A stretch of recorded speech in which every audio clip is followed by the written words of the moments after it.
If you destroy someone's history because of their tribe or religion, that is a serious crime against humanity.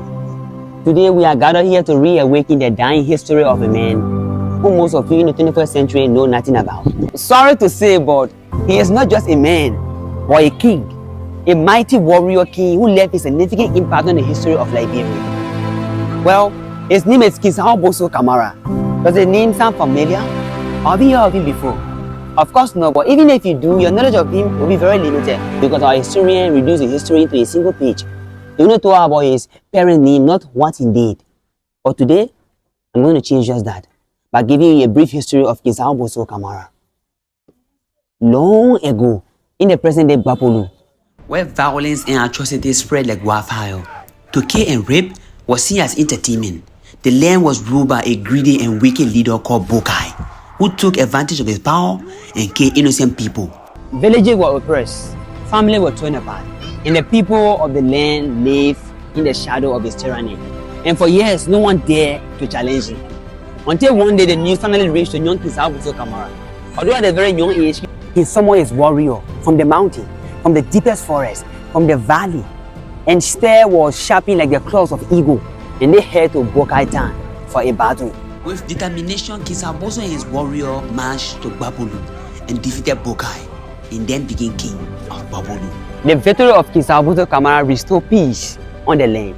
A village that was once silenced with fear was now filled with joy and love. And not just that, do you remember in 1880, when the ACS sent Samuel J. Mew and Ebenezer Bridges to come and purchase land in Liberia to relocate the free slave, whom were later called the Americo-Liberian?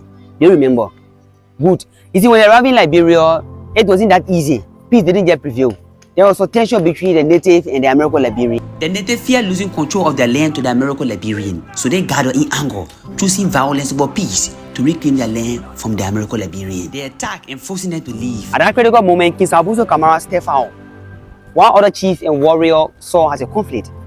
He saw a nation yet to be born. He intervened by saying, "Haven't you sold your land to the American and accepted payment?